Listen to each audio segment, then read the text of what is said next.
Good evening. This is the Village Council Special Budget Meeting. Date is March 15th, 2023. The time is 5:07. Adequate notice of this meeting has been provided by a posting on the bulletin board in Village Hall, by mail to the Ridgewood News, the Record, and by submission to all persons entitled to same as provided by law of a schedule including the date and time of this meeting. Roll call. Deputy Mayor Perrin.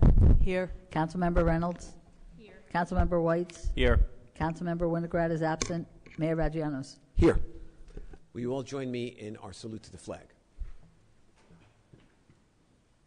I pledge allegiance to the flag of the United States of America and to the republic for which it stands, one nation, under God, indivisible, with liberty and justice for all.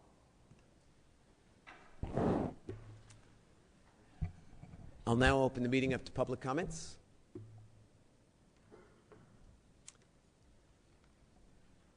Seeing none, I will close the public comment period. And we will move on to our discussion items, beginning with a final review of departmental budgets and capital budgets. And I'm going to turn it over to Heather so that she can lead us through this wonderful process.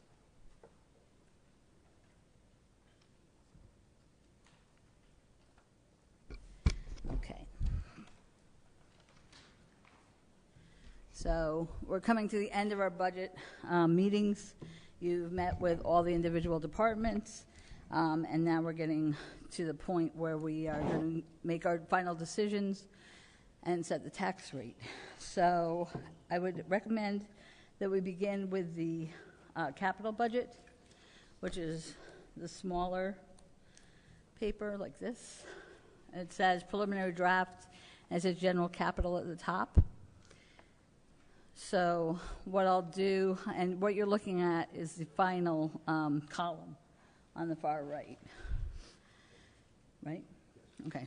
So we can go through each individual one, or if you have a question about a particular one, then you could ask about it. Anybody have any questions or comments? Is your mic on? You on? Hello, can you hear me? I don't think you're on. Is that better? Yes. Okay, so I'm looking at the previous one that was given to us Monday night versus tonight, and I see a couple of differences. So one of which is concrete sidewalk and drainage repairs. $50,000 was put back into the budget. Is that correct? That is correct. Just for clarification, there's about 3 or 4 items in here that were not put into yours when you got it Monday night. Right. So that's the reason for the total being slightly above what we're gunning for here. Okay. So do you know what that's for? I can, yes, walk you through them. Do you have that? Give me 1 second.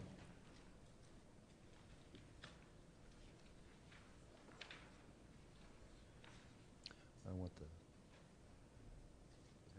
questions up. The ones that we changed.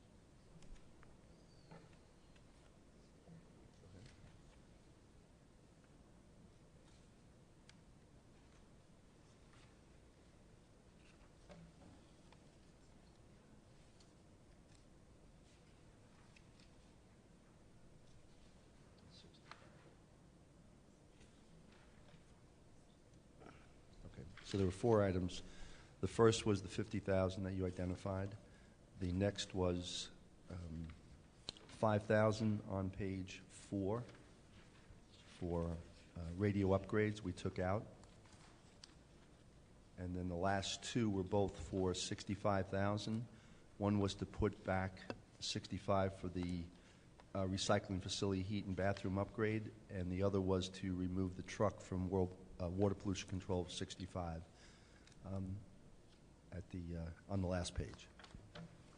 So those are the 4 changes. In this world of modern technology, the formula that we used to get to the ending balance here was off by 4 lines, so that's why it didn't total at first. But those are the 4 items that are making up the difference from what you have. Okay, so can we talk about those 4 items? What the 50,000 for concrete sidewalk and drainage repairs, do you know where they are, or it's just 50,000 for when things come up? Or is there a plan for that?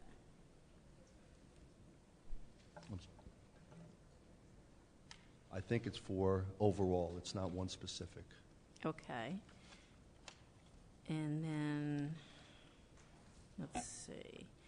There's 65,000 that was put back for parks recycling facility, heat and bathroom upgrade. Is that for a particular bathroom? What page or- are you on?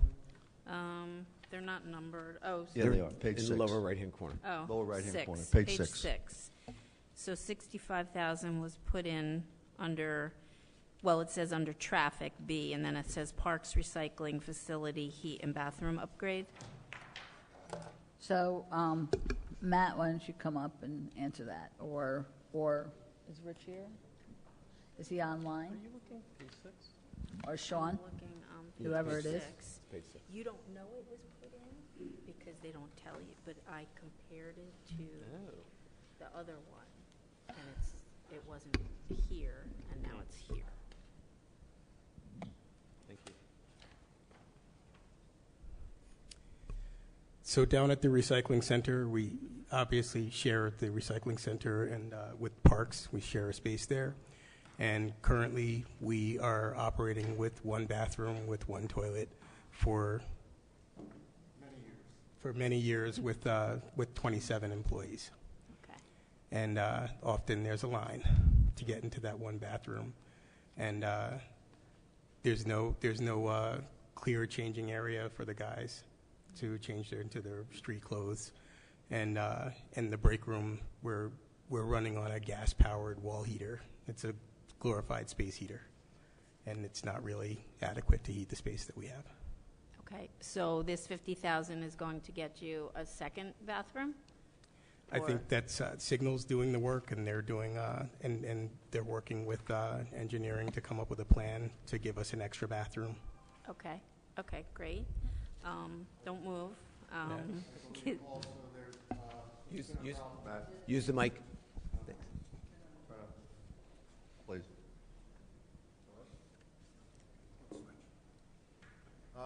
Also, I know it's been a problem for years. The sewer line from that bathroom is not adequate. I think it's a 2-inch sewer line, so it's commonly backed I up. need you to talk like into the microphone. Thank you. The sewer line is commonly backed up because it's not adequate, so they also want to change that out. Okay. All right, thank you.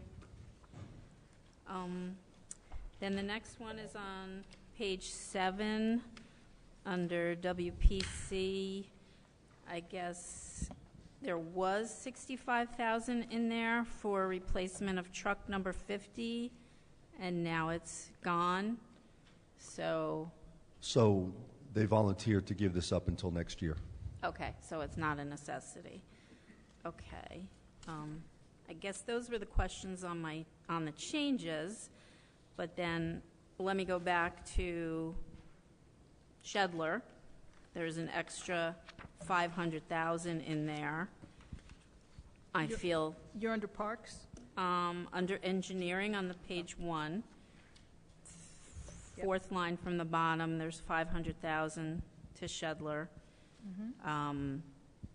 where that 500,000 could go to many other things that we had already taken out of the budget, which go to safety and drainage, stormwater management, which, in my opinion, is our first responsibility rather than to have a big, beautiful park. I mean, we can do a park with less money, but we've taken $100,000 out of the hazardous tree removal and replacement. We've taken $150,000 out of the emerald ash borer removal and replacement. We've taken 200,000 out of East Glen sidewalks, $1 million out of West Glen sidewalks, 400,000 out of Circle Avenue drainage, and 100,000 out of Morningside and Fairmount drainage. In my opinion, those are all, I don't want to say more important, but they go to safety.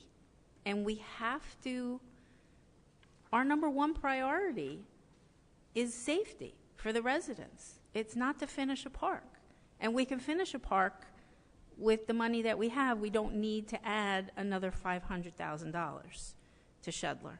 So I would like to take that $500,000 out of Shedler and put it to use for safety and security. And, you know, it just is mind-boggling to me that we would put the size of a field as a higher priority than safety issues like fixing sidewalks or stormwater management where people are getting flooded every time there's a big storm. I mean, we have to fix those first. It should be our priority. Anyone else have any comments on the capital budget? Good.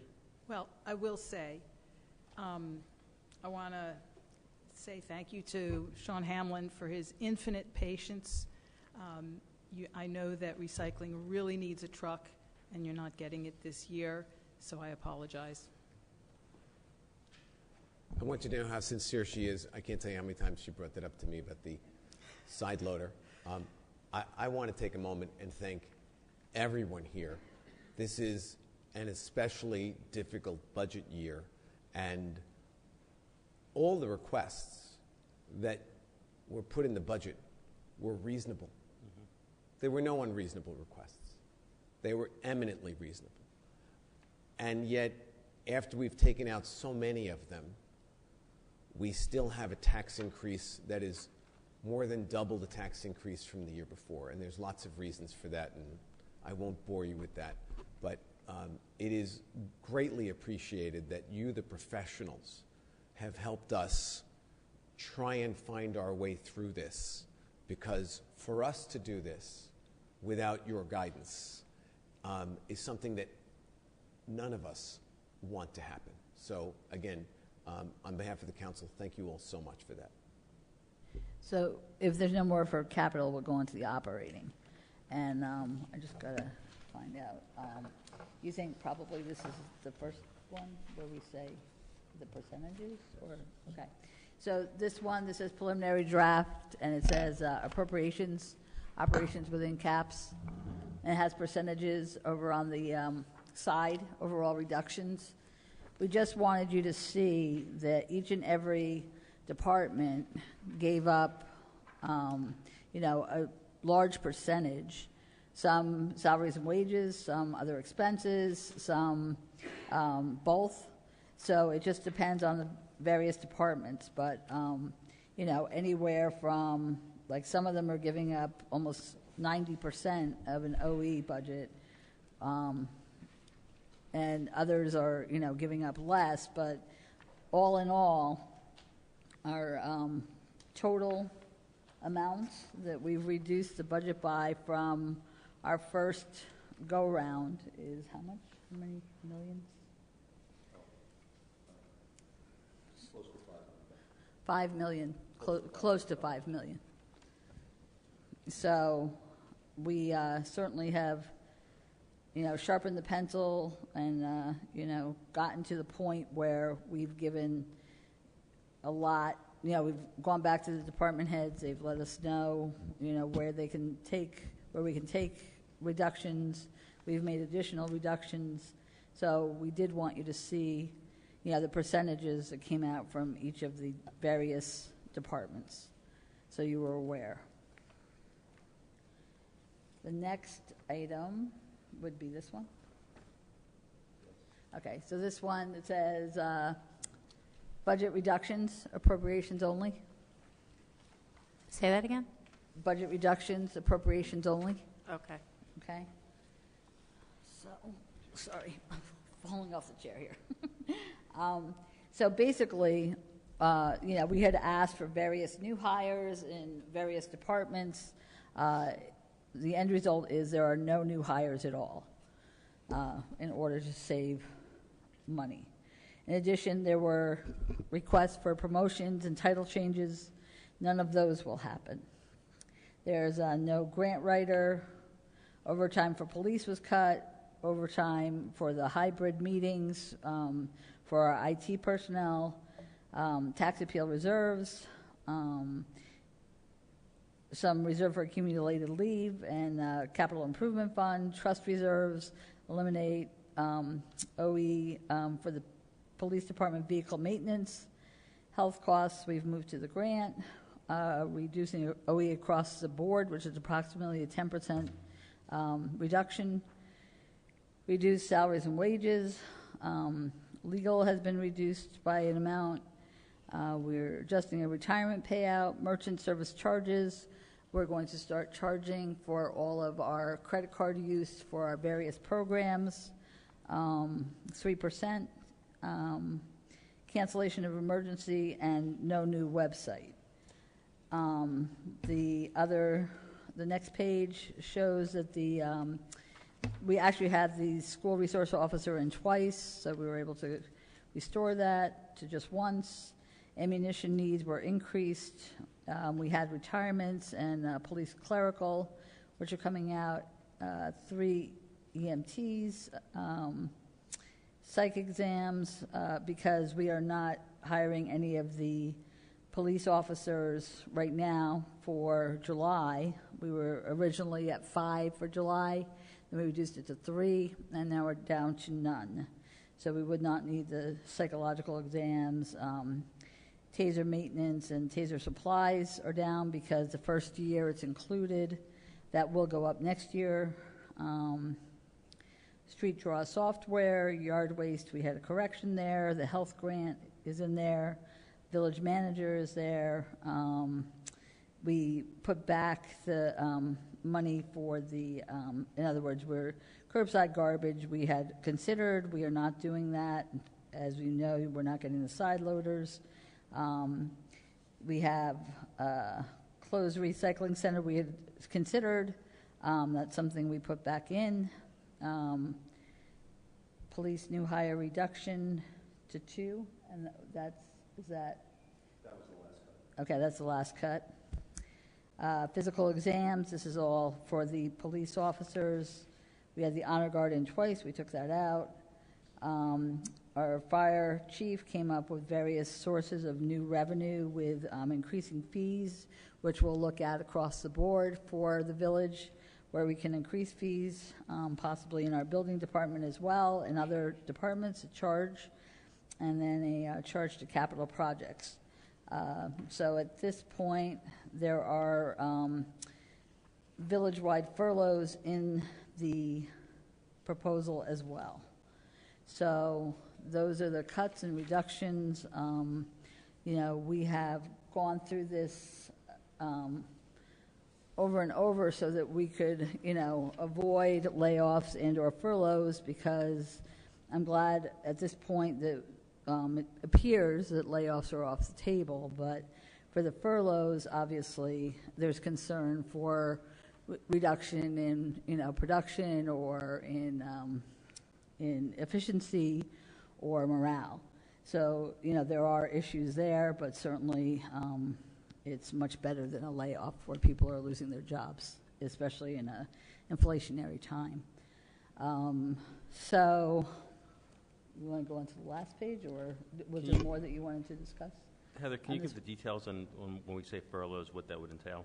Yeah, I couldn't hear you, but furloughs, what that would entail would be that on whatever number of days we agree to, the employees would not work and they would not get paid for those days. If we do them, we are anticipating that we would look at Fridays in the summer.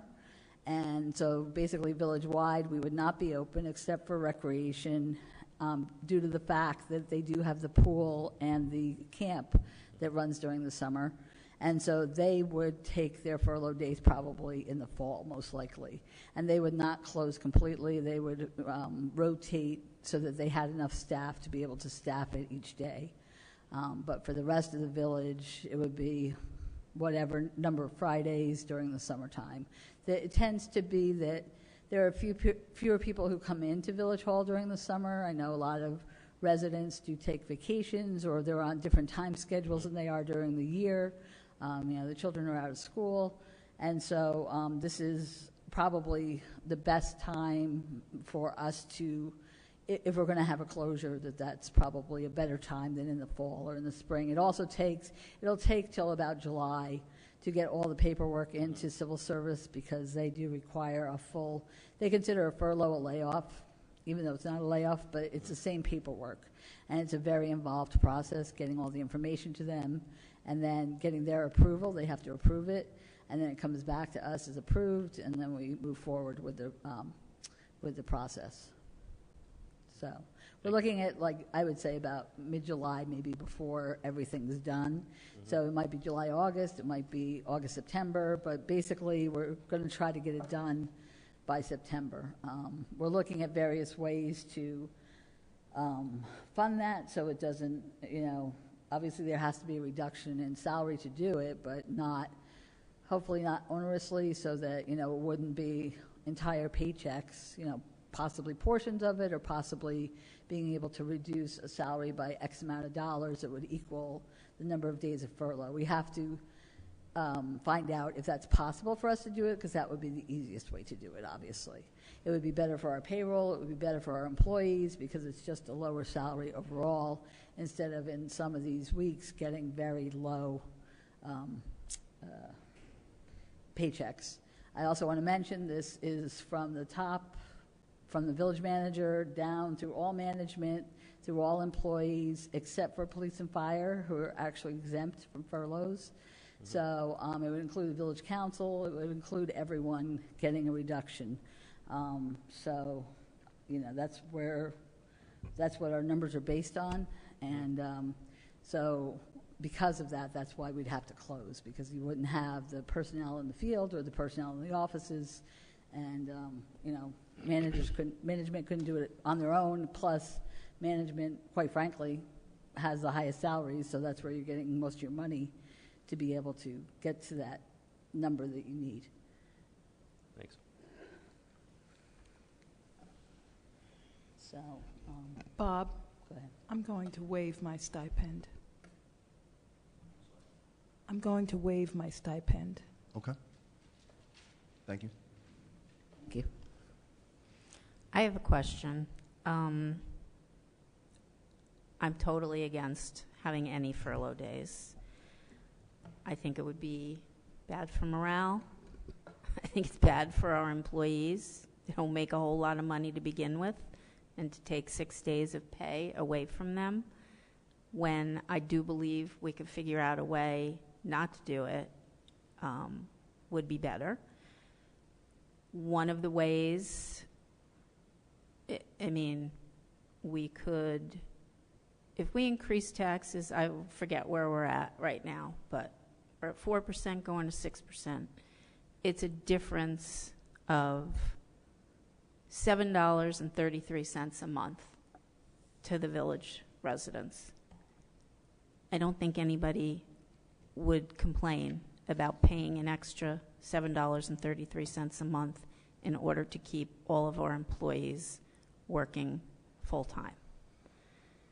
I also think that hiring a new village manager, when our current village manager does an excellent job, and she is a bargain, because just in 6 months' time, we would be able to put back $84,000 into the budget, which would take away 2 furlough days, just by keeping Heather on the staff, which I've always been against having her go back to just being village clerk. I think she's done a great job. There's no reason in this time of fiscal crisis to waste money, and in my opinion, that's wasting money just to hire a person to pay them $225,000 a year and paying them benefits when we have somebody who is making much less and is willing to do the job.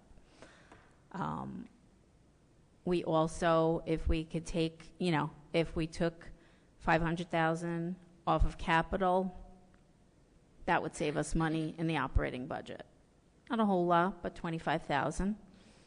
That's almost another day of furloughs. I went back and looked at my notes. I forgot to mention, in the capital budget, I see that $60,000 was put back for, not from Monday, but when I got it on Monday, it hadn't been on the previous one. There's $60,000 added for litter cans in the CBD. While I'm not thrilled with our garbage cans in the CBD, I think $60,000 would do better being used in stormwater management. I don't, that's my opinion. It doesn't have to be a pretty garbage can. They work. A couple of them are broken. Fix those. Don't replace them all. Another thing that I didn't bring up, and I see the library people are here, and I'm sorry to mention this, but you guys were very blessed this year in the money that you got. You see how we are struggling. I would love you to take, to say we'll figure it out. We don't need that $75,000. Like, I would love to take the $75,000 out for the installation of the generator, because I do believe, didn't you expect that you were going to be paying for this anyway? Weren't you getting wasn't Rocco getting you estimates?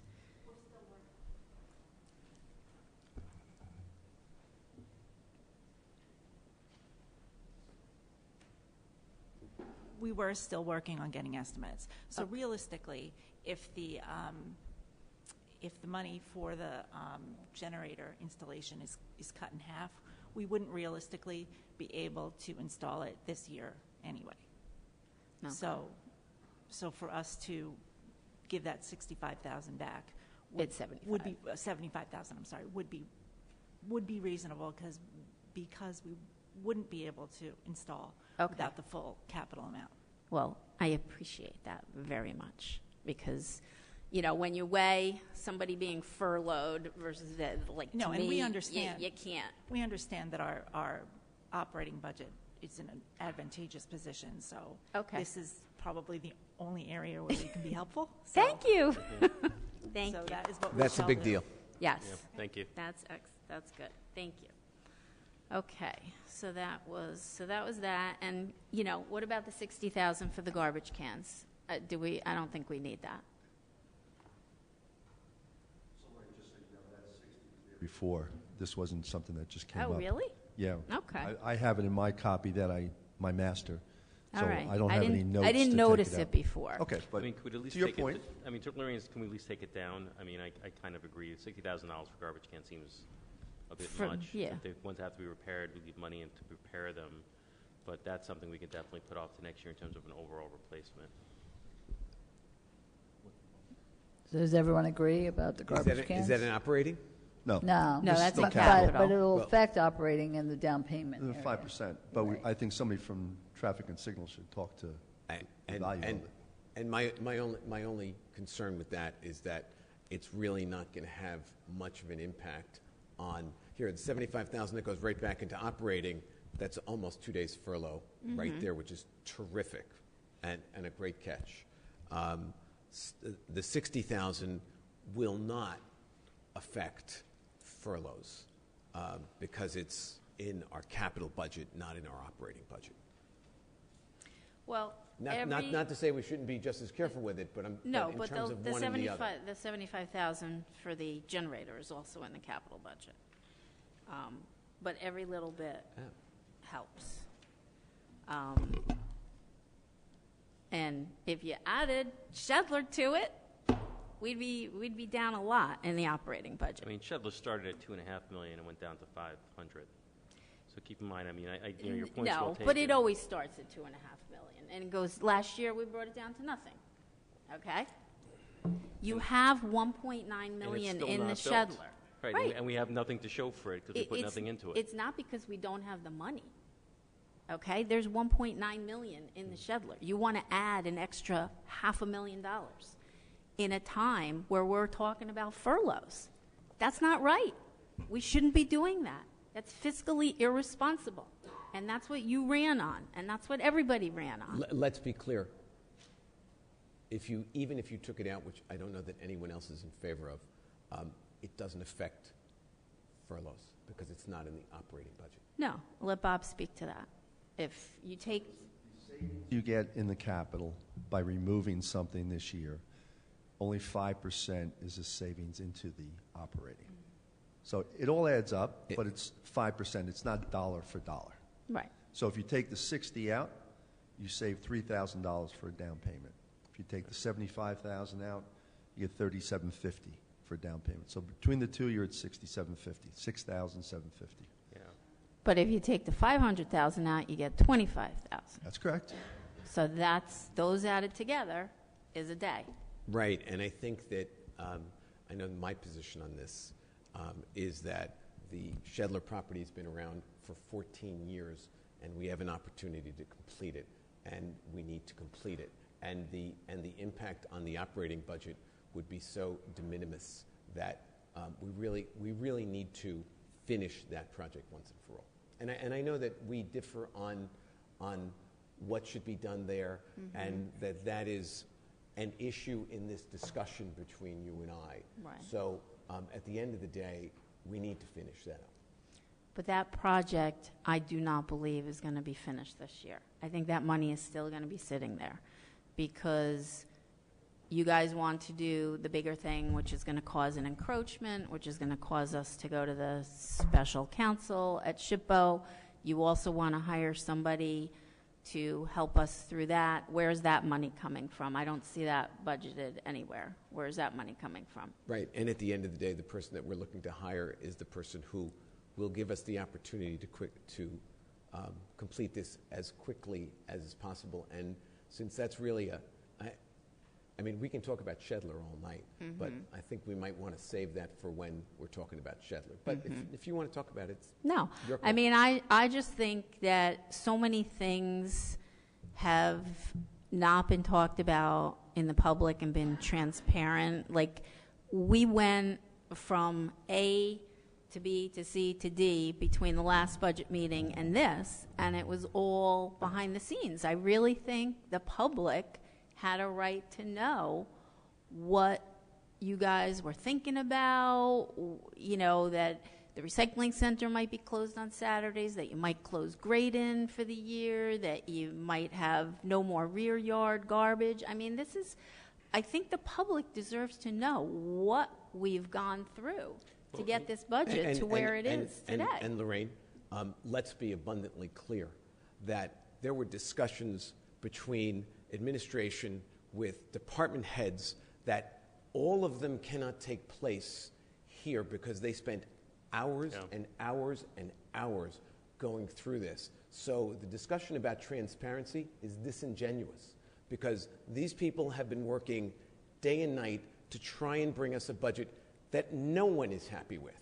And that's the story. And so, you know, this is not a question of, oh, we're all thrilled with this budget. No one is thrilled with this budget. The tax increase is too high. The furloughs are too many because it should be zero. The equipment and manpower that our staff needs is not going to be provided to them in full. And so at the end of the day, we can put the $5 million back in the budget and have I think we said an 11% tax increase. And then everything's back in. But we know that our residents are not going to accept that. That's not what they want. It's not even accepting it. We have seniors that are out there. 11% raise is unconscionable.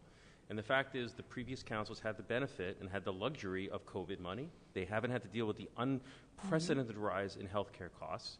Paul is absolutely right. This is a miserable situation. Nobody is happy on this. We can't raise taxes at 11%, as I think you're seem to be advocating no, for. absolutely not. We can't, right? I mean, we listen, if I was able to give these people everything they want, I would, because they deserve it. They deserve to get the full support, but we were elected to make some really hard choices about where we wind up in the middle. And in terms of the issue of transparency, with all due respect, that's a red herring. We were very clear in the last public meeting that we went to our professionals, we went to Heather, we went to Bob, and we said, we need to get these taxes down to a reasonably acceptable level, knowing we're never going to hit the 1 or 2% that you were able to do in the last few years because the COVID money has dried up, because healthcare expenses have gone up. They had those very tough discussions with our professionals in the village. Those are not public meetings. I'm finding out about a lot of this as you are here. So this notion that somehow there needs to be transparency, that's why we're here. That's why they're televised. That's why we're talking about all these suggestions and ideas that Bob and Heather and others have had to come up with unwillingly so that we can get our tax rate down to a reasonably awful level. So I don't think it's really fair to get up and talk about transparency. I don't think it's fair to talk about pie in the sky. We should put everything back in. We have to be adults here and make tough decisions, which is what we're about to do.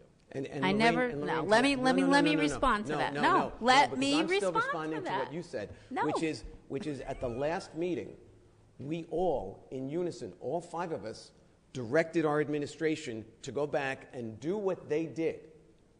And that's what we told them to do. And you told them to do that too. And so now to come back and say there was no transparency on this is so disingenuous and so disrespectful to everyone in this room. I disagree. So there's in no way, shape, or form am I advocating going to 11%. But I think we've cut out too much. I'm very concerned for our village, not only this year, but next year, the year after. If we have an emergency this year, we are not going to be able to pay for it. There is nothing. There is nothing in the reserves. There's no meat.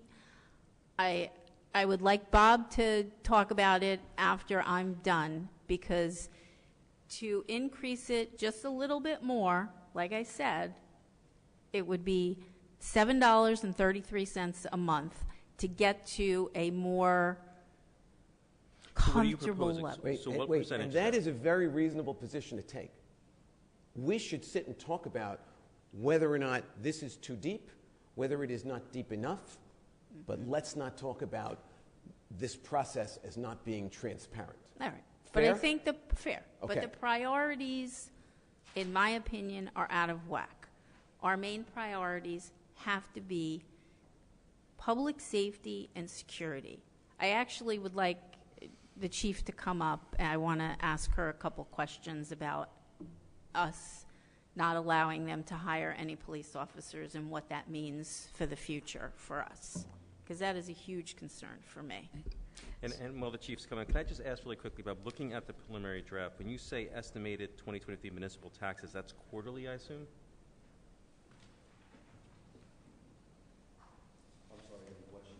Yeah, I'm sorry. So Municipal looking taxes? It says the preliminary estimated 2023 municipal tax. That is quarterly? So No, the annual increase, that's an annual number. Right, that's and the then annual. I put quarterly and monthly in there.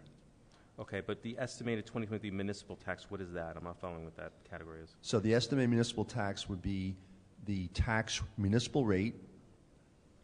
So let's use the first line, 7%, 0.6645, times the average assessed value of 7075. Which above is at it, the top, right, see, the- average above it. assessed value home. So that's your municipal tax at, say, 7% increase. And it tells So you what the for- annual increase is over last year, the quarterly, the monthly, and then we went to the 6.6, which gives you the difference between a 4.06% increase, which is what we actually got it down to. But it shows you the monthly difference between the 4.06 and the 6.6, the 5, the 4.92, and the 4.77. It's minimal, really. But I do want to say before the police chief starts, we did hire 2 new recruits for January. We were slated to hire 5 in July. The reason is because we've had retirements last year. We also have retirements this year. And so with that looming, we don't want to be in a position where we're paying a lot of overtime to fill the squads. My understanding from Captain Lyons, and correct me if I'm wrong, to fill a squad with a supervisor is $1,700 per shift, and with a police officer it's approximately $1,300 a shift. So, that's the reality. And so, obviously, if they're down one, my assumption is they can probably still function. If there's someone out on injury or someone out on vacation and then someone calls out sick, that's where they get into an issue where they have to call someone in on overtime to fill a shift. I don't think they do it just if they're down one. I'm sure it's if it's down more than one or two and they feel that they need to bring it in. But I will have them speak to that. Correct. It is when we go below our minimum numbers that we have to bring people in on overtime. Sorry, usually I am loud enough even without a microphone. And that is what the concern is. With the 2 in the academy now and 4 of us retiring this year, it would bring our net numbers down to 43 officers. That's when we take people back out of the traffic bureau, so no traffic studies or anything else are done. That's when, and we've done it in the past, we've had to pull people out of our detective bureau, which means all of our cases, the follow-up on things are much slower, and that's when our residents start to get very irritated at us. The last time that we went down to 42 as a number was when we had 6-8 people all retire at the same time, and that was the gamble, was no one was rehired, and we had a year where we were at that number, and our overtime number was $850,000 that year. And that is actively managing our overtime to the best as possible, which to us means when somebody is out injured, when somebody goes out on paternity leave, when we know somebody's going to be out for a period of time, we do try to juggle our personnel to cover that to ensure we're not running short, but then it runs the risk of all of our squads are now at the minimums, and all it takes is one person to call out sick. And we know the other issue that happens is the burnout of our personnel, because now we have forced overtime, and they're working significantly more than they should be, and we know that all then goes to the various illness and morale issues when people get forced to work time and time again. That 1 year for all of us that worked that year, it was a very challenging year, and there were even more physical injuries that ended up occurring because people were working so much without enough downtime. And I do recall that year, and that was why I asked that question. I thought it was $900,000, but pretty close. Yes. Which obviously we cannot afford that kind of overtime when we can't even afford to hire a police officer for 6 months for $20,000. Seems crazy. As well as when you came and spoke to us, you had requested clerical workers because you actually have police officers doing the clerical work, which also seems crazy that we're paying police officers to do clerical work when we should be hiring a clerical person. I agree. So you said you have 43 officers now? Or how many officers are there, do you have now? 46 right now. 46. Okay, but you will have 43 after the retirements. Correct. Does that include the 2 people you have in the academy? Okay, so they're going to get out of the academy in July. But they don't count as staffing levels until December. That was my question. It's actually like January of next year. So you're counting them as part of the 43 after the retirements, but they don't even really count till January. Correct. But the retirements are happening during the year. Yes, it takes approximately 1 year from hiring to the person being on their own and being able to count as a full body for police work. Right. So in your opinion, by not allowing you to hire any more officers or clerical work, are we harming the village a year down the road? Absolutely. Okay. Thank you. Do you know when the 4 are going to retire in the year? Is your microphone Is on? it? I think Thank it's you. on. I Just may lean in. Thanks. Closer. Do we know when the 4 are going to retire during the course of the year? One already has, Okay. and then it's appearing to be probably a July, an August, and then the next one is still unknown. But there's no- Sometime before December. And there's no way to build in a savings based upon them until we know for sure the date that they're leaving, right? So I believe we already discussed trying to take some of those numbers out of the budget so that we could see what that looked like. Okay. Is that done? Do we know how much money we save when our folks leave? Structure would be? Well, no, in the sense that if you have somebody who leaves in July, presumably we're not paying them through the rest of the year, so we'd realize a cost savings. So have we figured in any estimates based on what we save when those people retire? So I think I took it out already. I just don't have it in front of me, but we did address it. I'm sorry, I can't hit. I said I believe I took it out already. We made the adjustment. I just don't have it with me, but it's part of what the overall cuts were. I agree that the last time when we met to have that as a discussion, Yeah. that was taken out of it as we were planning on the budget. Correct. Okay, so we factored in the savings already in the Correct. current budget. Okay. One last question. So of the officers that are currently, working, are they all available for work? Are there any that are, off duty for whatever reason, whether they're hurt or another reason? Do you have Not- active, are there any non-active? Not at this moment.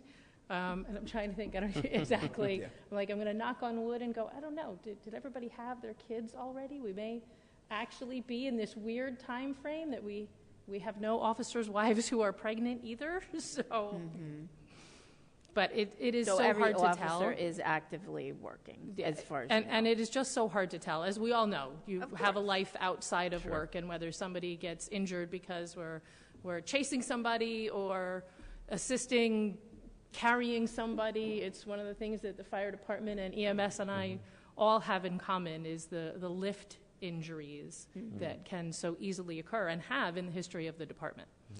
And what number, if any, would you feel that for us to hire, that the village you wouldn't worry that we would be in harm's way next year or the year after?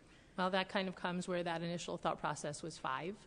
I understand that is not realistic given this year's budget, but even if we could hire the 2, it would be a good step in the right direction, and that forecasting, if we did another 2 in January, because I am the first to say that next year, I think we're looking at 3 retirements next year. And in our world, it is just because it takes so long to get somebody to be on their own, you really almost need to hire a replacement a year before somebody's walking out the door. Was the 5 including 2 clerical, or was it No. 5? It was 5 officers, 5 and officers. 2 clerical. Correct. Wow.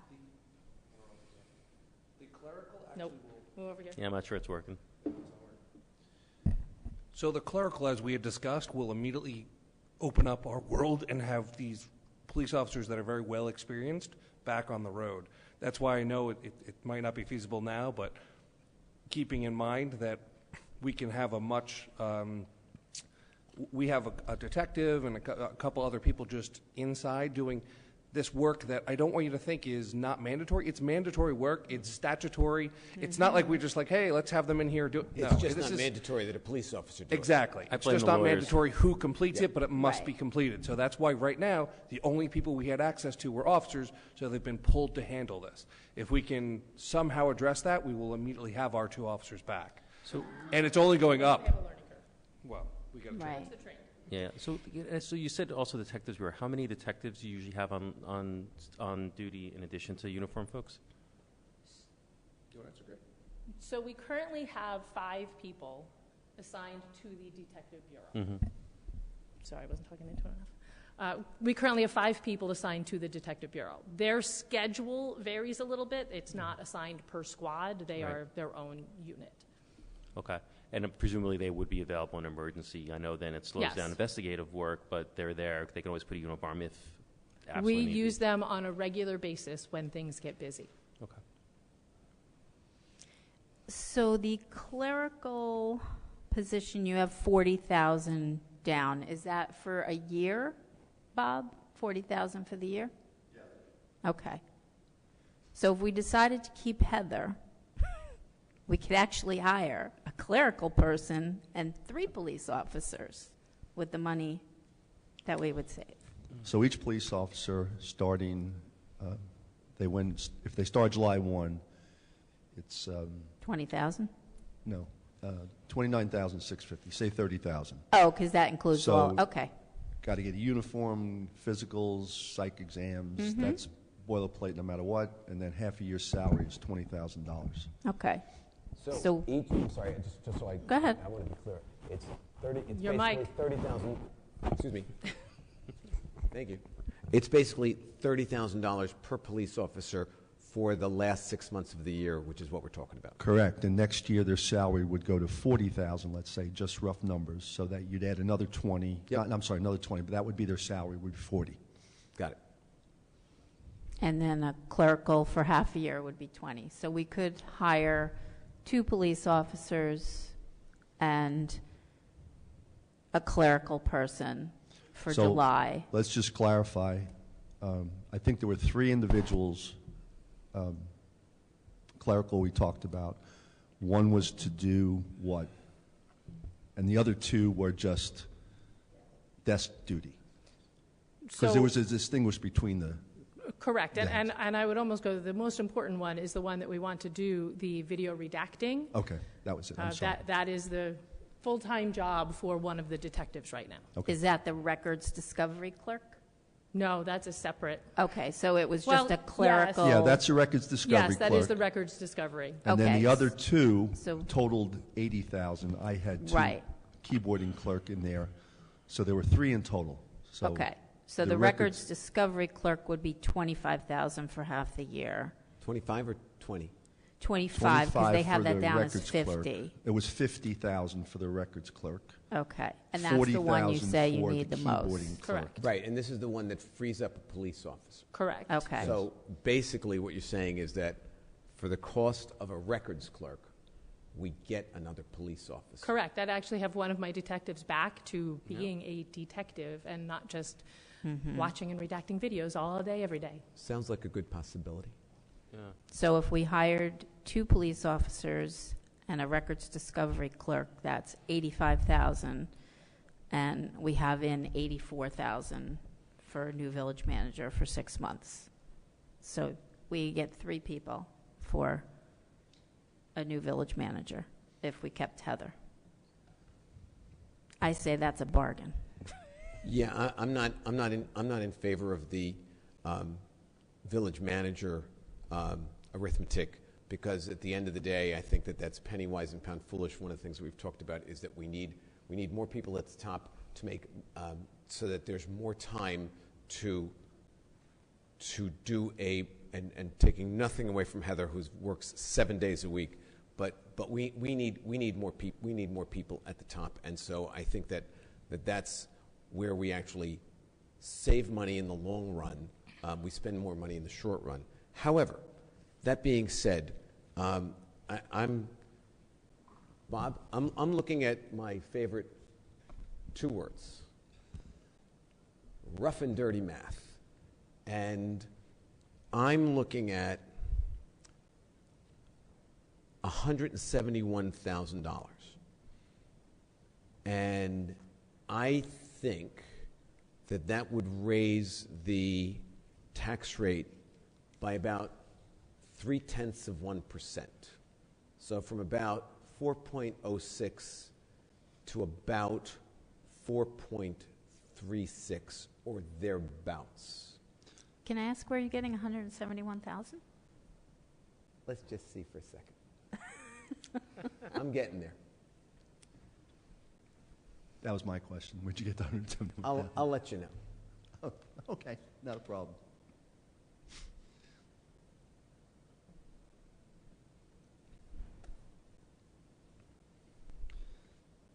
So you get to 4.53%. 4.5.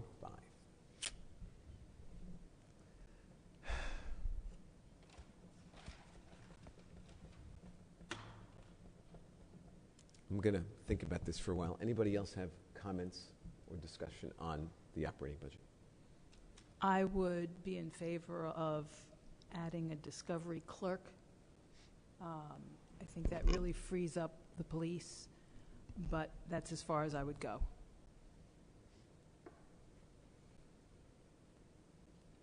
Ev?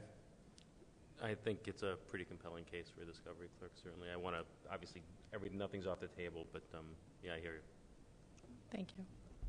And what about another police officer?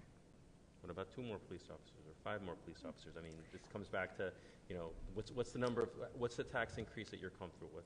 I mean, it's not 11%, is it 10%, is it 9%? I mean, I would love to give them 5 more police officers. They deserve it.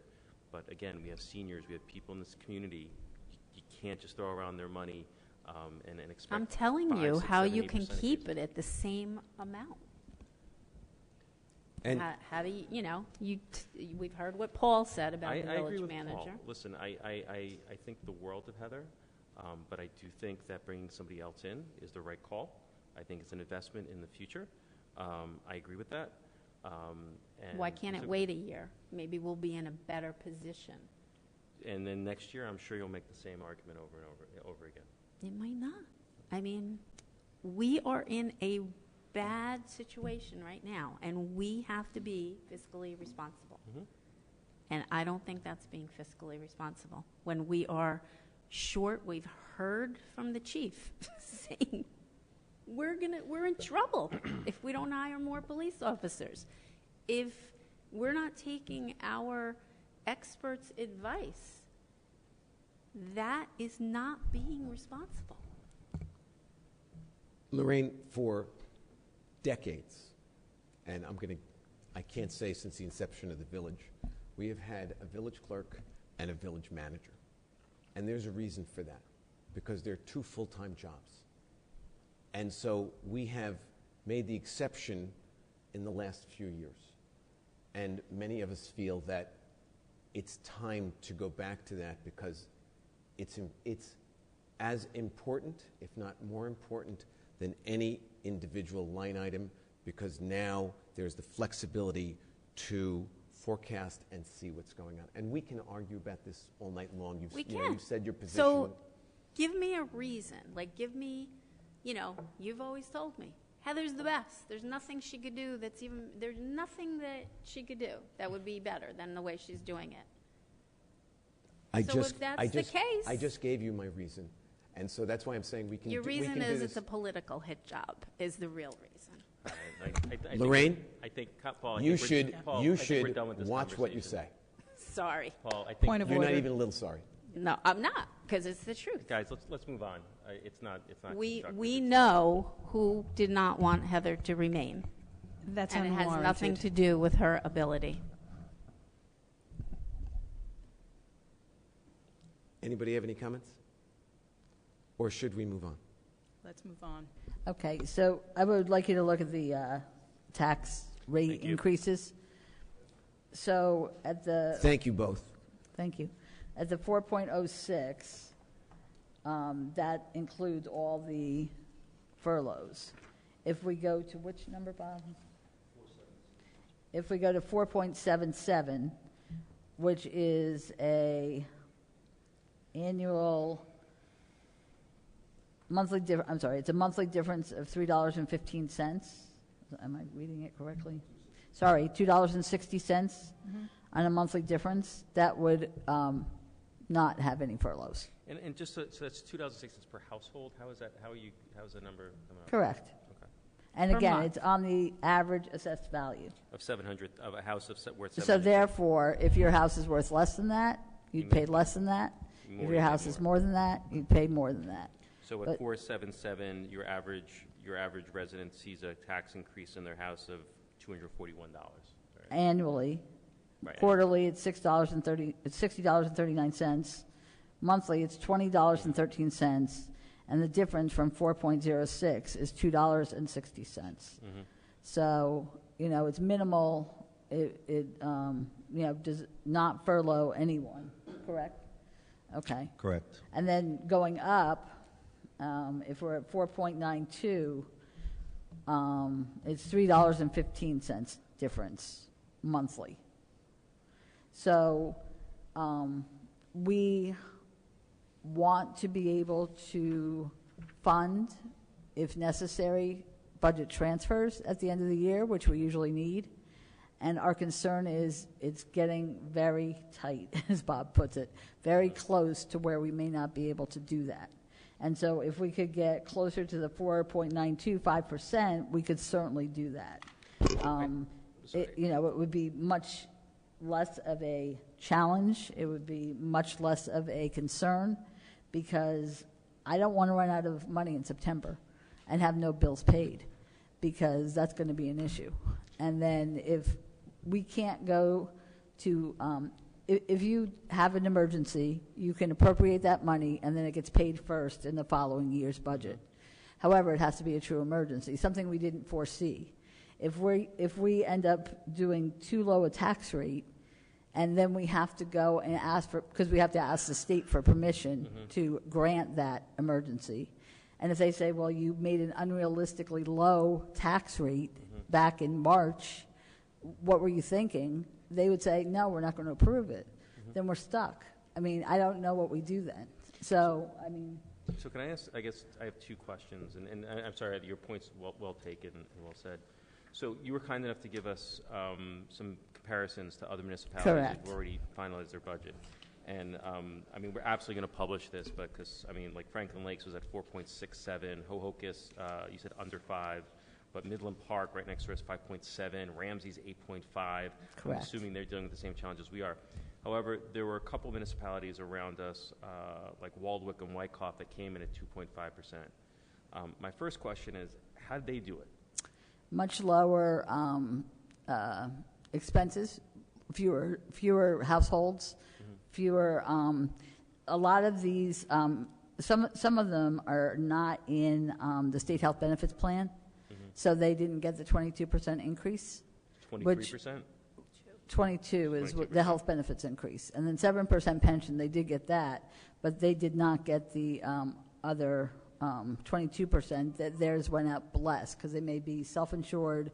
They may be in the BMed. We actually did shop ours to other providers, and unfortunately our loss runs, or whatever they call them, are too high. So none of the other insurers would take us. So part of it is we have a very large number of employees, and so that makes it more difficult too. Self-insure, right? So.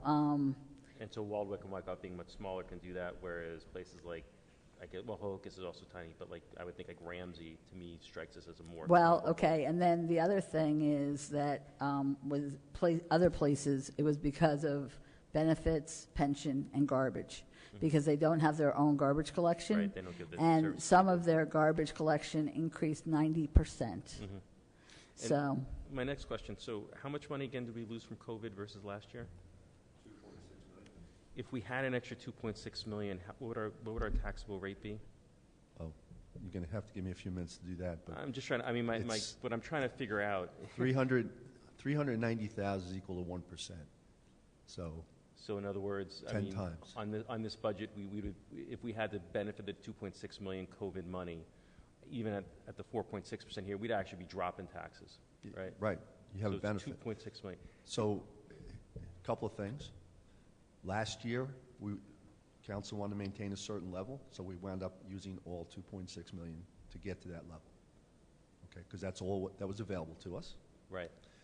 Your comparison of these tax rates, you don't know what they have available to them. So if they didn't use their COVID money the previous year, or they only used half, they could offset it this year. So each one you have to look at what's creating that increase.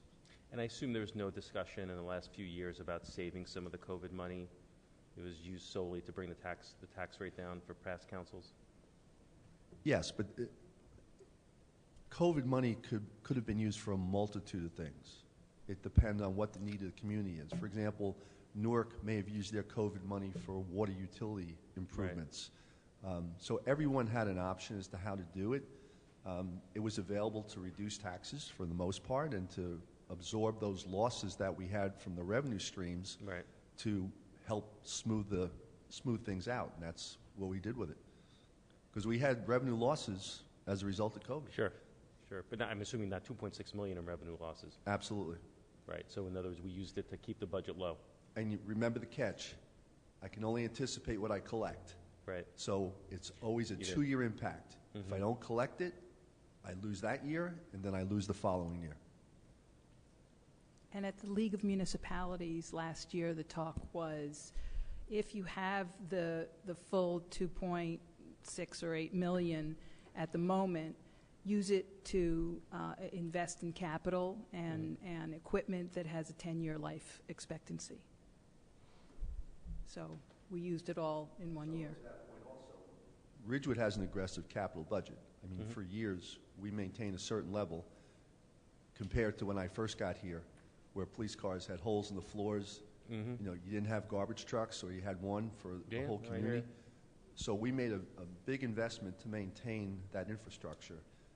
So, you know, again, that money somehow is working its way through to pay that off, but it's, it was a catch-up, so to speak. And so you said 22% rise in health costs and a 7% rise in pension plan contributions. That's from last year into this year? Yes. So one of the things we found out when we started looking for other carriers, our healthcare provider never put money away to sort of smooth this out, nor did they increase their rates appropriately every year. So this was a build-up, and then all of a sudden COVID hit. It was cliff. All the money's going out the door that they're paying out, and they're trying to recoup it all at once. So that's what we're getting hit with. The other side of this, and I hate to say this because it's got a political tone to it from the state, the governor has been sitting on billions of ARP money and has yet to use it. ARP? ARP, American Recovery Program, the okay. COVID money. Right. Okay? And has yet to use it to help municipalities smooth out the bumps in these healthcare. He did help smooth out the bumps for the state employees, but he didn't do anything for everybody else. So in his new budget, he has now provided relief, but that relief isn't until next year. Until next year. So you're saying next year is going to be better because we'll have ARP money. Hopefully the I 22% health didn't say increase that. won't be that much. I did not say that. 'Cause I heard you could drop taxes next year is what I'm reading into that, Bob. Is that right? 10% Which one of us is decrease? going to hit the lottery and we could The give trial that lawyer money is back? cross-examining you, just so you but know. I am, I mean, and I'm not trying to be cute about it. I am trying to get a picture of the headwinds we're facing, right? I mean, $2.6 million, you know, I understand some of it went into capital. That is a huge hole in our budget. 22% rise in healthcare costs, 7% rise in pension costs. I could see why Ramsey is at 8.5%.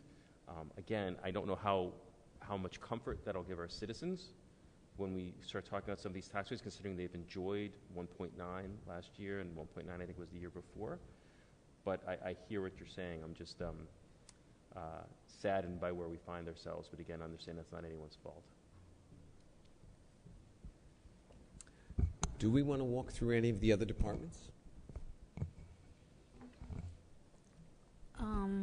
No, I think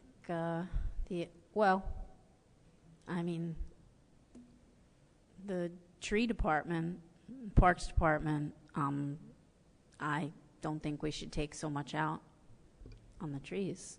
I mean, but that's You're right. you know. We shouldn't. The So only let's thing not. with that is, we've taken out 2 shade tree employees. So we'd have And- nobody to And so plant we the don't trees. have the staff to maintain if we continue to plant additional trees. So We that's- haven't gotten rid of any employees. It's just they need Ro- to. They asked do, for 2. Because and we as it was can't. last year, if you recall, the sidewalks were open for a very long time because they had to get there to evaluate whether the roots could be ground. Right. And because it takes time for them to get to all of those open sidewalks and then determine and then do what the work that needs to be done in order for the sidewalk contractor to come back. And so, you know, we're going to be in the same situation again this year. And that's why we thought 2 additional employees would help with maintaining, pruning, you know, and doing all that kind of work. So, you know, last year we didn't have the employees. We don't have them this year either. So I was just going to say one other thing, and I don't remember, so I'll wait. Bob, walk me through again if we added $98,000 to our existing budget, where would that bring our tax rate?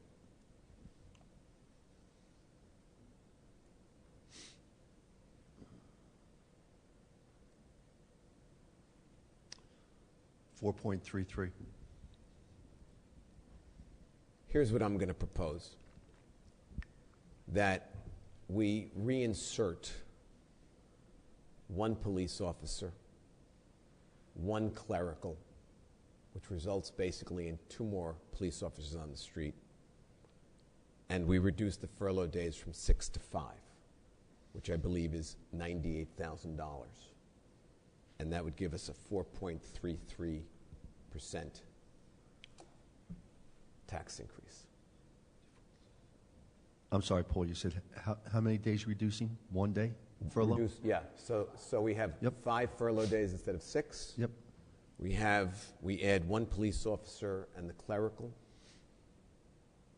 and this affects us, our staff-wide, because if we put 1 more furlough day back in, it is a little less onerous on our entire staff. Thoughts? How Fellow much, council how members? much do we save on the furlough days? $43,000 a day. A day? 43 grand a day? Okay.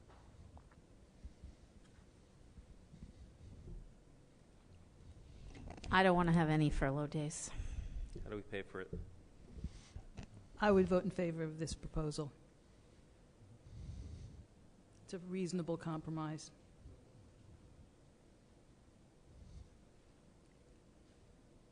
Yeah, I wish we could not have any furlough days.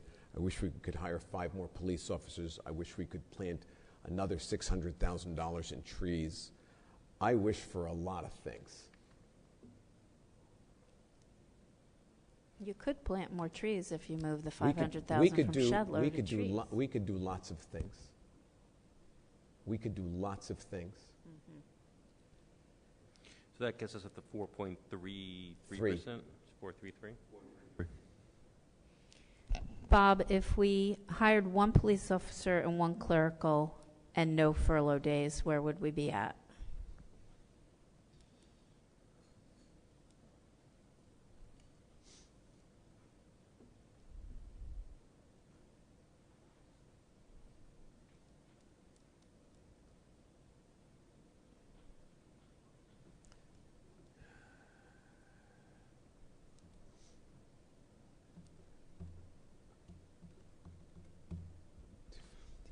$4.91. 4 So you have $258,000 for furlough, and you have $54,650 for 1 police officer and 1 clerical. That's what you asked for, right? Or 2 Right. police officers. No, 1 police officer, 1 clerical. So that totals $312,650. Okay, so that's an additional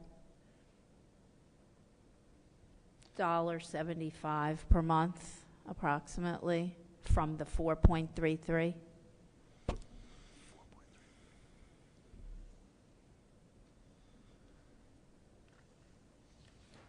Well, the 4.92 is there, so the annual increase is about $248.15. Right. Which is, But what was the 4.33? So That's Yeah. 406 is where we started this conversation. right, but So the- she's saying if we had the From the 4.33 4.33. Oh, sorry. to the 4.91. That's not my formula. It's going to take a little time to get there. But roughly, let's see, 433. It's roughly a $238 tax increase from 4.06 to 4.92, going by the chart that was provided for us. That's correct. Right, but I'm not asking that. I'm asking, you guys were okay with the 4.33. I'm asking the difference between 4.33 and 4.91. I think it's about $1.70, I think give you're or about- take. You're about right. What? You're about right. Okay. So for $1.70 a month, we can have no furloughs. We can hire a police officer and a clerical person. It's a lot of goodwill It's actually, for I the mean, village.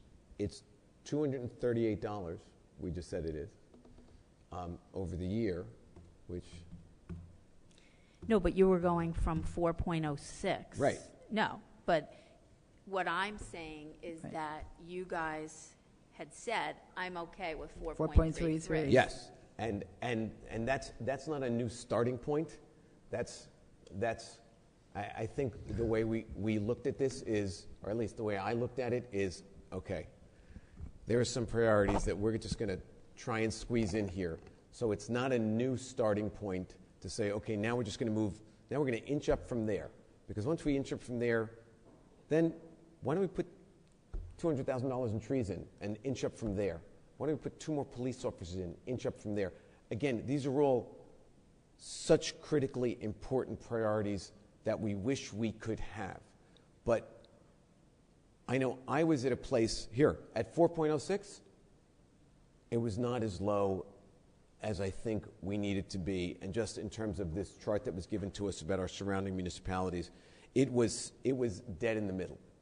There were, according to these 8 towns, there were 4 towns below us, some significantly below us, and 4 towns above us, one significantly above us. And so to start a new negotiation at the new price that we all, or at least I can only speak for myself, struggled to get to, is not looking at it the way I would look at it. Yeah, the question isn't are we good at 4.3. The question is can we stomach it. I think is the way I'm looking at it. I'm don't know. I'm still thinking it over. That is a brutal tax raise over what we've historically done. And I get it. We've got a lot of headwinds, and I get it. These folks deserve more support, but something I'm going to have to give a bit of thought to. So yeah, no, it's not like, and I agree. We give this here, we give this there. The question is, where are we on that? Are we comfortable with that? And we don't know what the Board of Ed is doing. It doesn't matter what the Board of Ed does. I mean, we can only do what we can do. That's true, but I think it's important to be cognizant of their taxation as well. If I can just interject, I'm almost positive when the Board of Ed has their meeting, they don't ask what we're doing. They start at 2% and work their way up. Same with the county. Everybody's on their own, and any taxpayer who objects to what those increases are has the same opportunity we're going to afford our residents.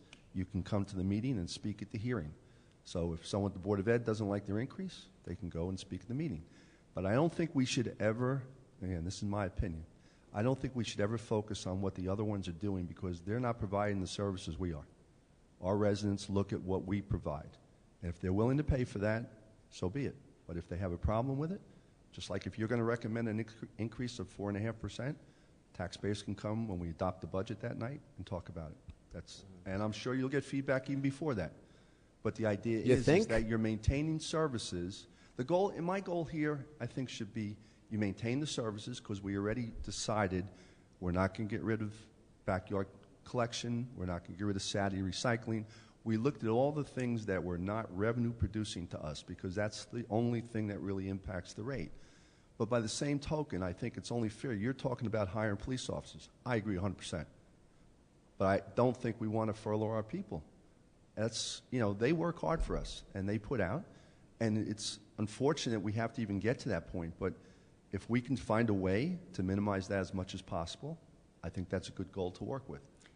But I certainly wouldn't want to see anybody getting, having to worry about not getting paid a percentage of their salary because we're trying to balance a budget. I know it's happened before, happens in a lot of places, but I just think any way we can overcome that would be fantastic. And it will also reduce services to the residents because we would be closed, the whole village would be closed for an entire day.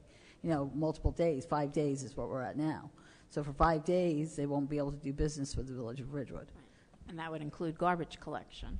Yeah, we would have to rearrange our garbage collection so that we could figure out where to put Fridays, if it's Fridays. But we would... It would probably change It may change bulk pickup. We may not do bulk pickup. Right. Is what we may do because that's Wednesday. And so what we would do is, move it around. We don't know definitely. We would have to work it out. But they also would be off. So, you just have to figure that out. So if I could just one more statement that I have to go on record for, and said this before. These are all preliminary numbers. These move. depending on the weather, depending on the temperature. And the reason I say that is because some of these numbers haven't been confirmed yet. Some of the numbers that we may be using to increase our revenue stream, like John came up with for the fire department, has to go through an ordinance. That ordinance has to pass, be approved. Trenton has to bless it in order for us to use that money. If they say no, or for whatever reason we delay that process, it's going to impact this number. So just please remember, this is a moving target right now until the budget officially goes to the state and they finish their review. We're in the area, but I can't fine-tune what that exact number is. Yeah, and as I often find myself saying, everybody's right. You're absolutely right. We shouldn't be looking at what the Board of Ed does. And yet, as Pam points out, for those taxpayers who are still just hanging in there and trying to stay in Ridgewood, we have to look at the big picture. And we have to look at the cumulative picture. And 0.5% doesn't sound like a lot, and maybe it's not. But you add that 0.5% up year after year after year, and it can push families out of their homes. And so you're absolutely right, Bob. There's nothing we can do about it, so we can't look at it. By the same token, I think it's very important that we keep it in the back of our minds that it's not just a $260 tax increase. It's more than that. And especially since this is roughly a third of the overall tax ramification to our residents, it's a big picture thing. And it's a big picture and a long-term big picture, because here, if we're looking at, let's just say we're talking about a $750 tax increase over a year with Board of Ed, just for fun. And $750 next year, and the following year, and the year before. It doesn't take long to push people out of their homes. And so that's why, believe me, I wish we didn't have to have any furlough days. I wish we could have more police officers because we need them. It's a tough year. And, I used to look at a negotiated agreement, and I always said the best agreement is the one where everyone walks away unhappy, because that means that everyone gave more than they wanted to, more than they should. I can't begin to thank the village employees who give more than they should every day. I see them. And it is a very difficult thing, which is why I propose putting one of those furlough days back, and I know my colleagues jumped on that. And so I'm good with this budget the way it is. You're saying the 4.33? 4.33.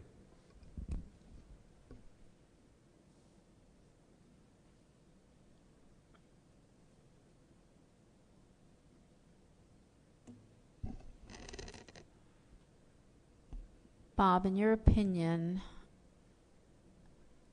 could we be in trouble if we have an emergency? So we can account for emergencies as an emergency. So, for example, we needed a garbage truck or a packer last year. 300 some odd thousand, broke, had nothing else. We did an emergency for it. Okay? True emergency. What I don't want to happen is I get to September and somebody comes to me and says, I have $40,000 in invoices. I don't have any money in your account. Remember, it's by account. It's by department. I can't transfer money until October.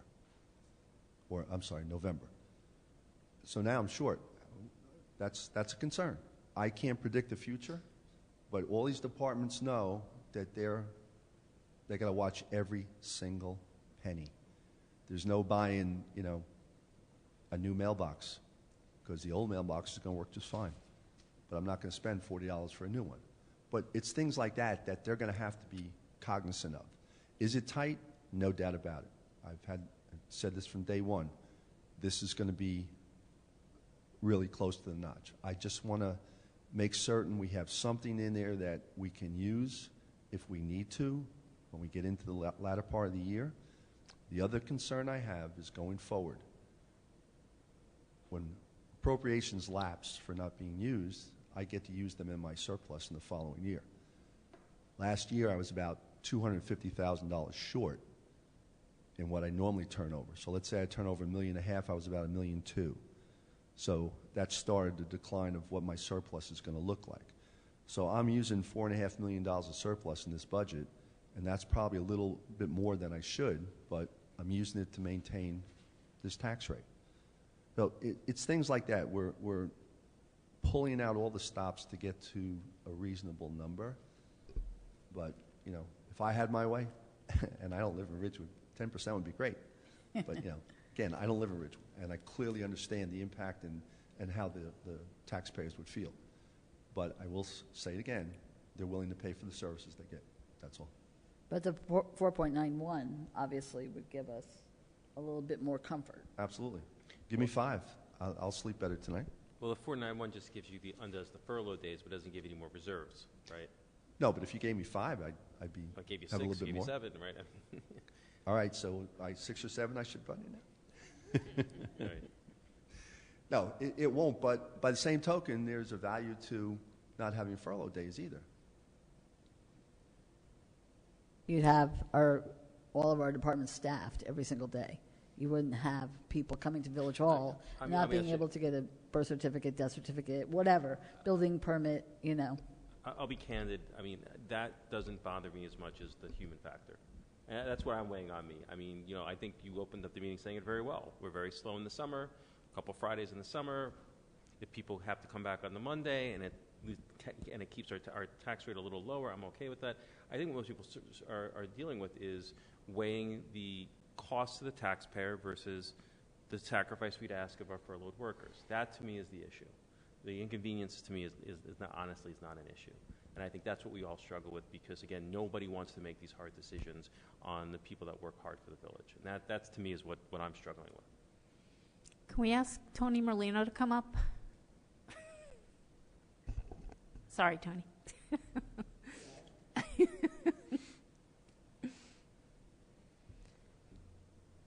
So the building department is one of the main things I'm concerned about with furloughs, besides just, I don't believe that we should furlough any of our employees. But I believe the building department is already short-staffed. You are struggling to keep up. You requested, 2 people? 2 part-timers, which you're not getting. Residents are waiting a long time for permits. They're waiting a long time for inspections.